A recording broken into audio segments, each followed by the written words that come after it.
Hey everyone, welcome back to Creative Book Club, where we select a book, journal it, and then we will read it and then do a craft related to the book. It's just a fun way to get with your friends and kind of start your own reading club. Um, Today's book is Don't Let Her Stay by Nicola Sanders. So it looks like a little bit of a thriller here. I'm just going to go ahead and journal the cover into my book, kind of read about the book, and kind of reflect on what I think it's going to be about.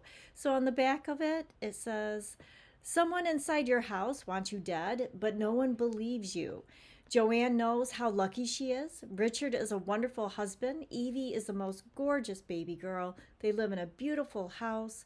Life couldn't be better." Until Richard's 20-year-old daughter, Chloe, gets in touch. Chloe hasn't spoken to her father since the day he married Joanne 2 years ago, but with the arrival of her baby sister, Evie, Chloe wants to make peace.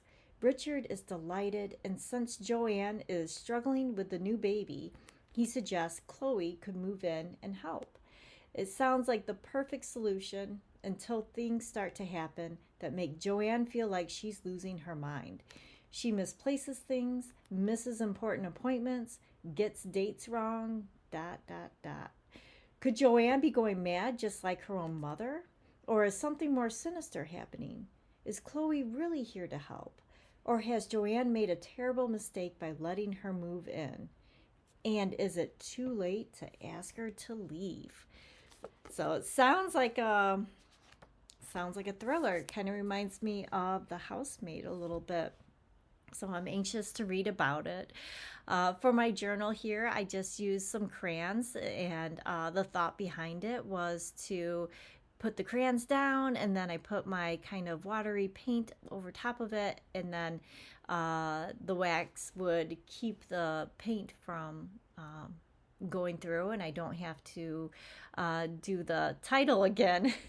However, my yellow crayon obviously was not that strong, so I'm going to go over it again with my tried and true acrylic marker here. But I'm looking forward to reading the book. I hope you do too. And then tune back in, and we'll have picked a craft that you could do with your friends for your book club. Thank you so much for watching.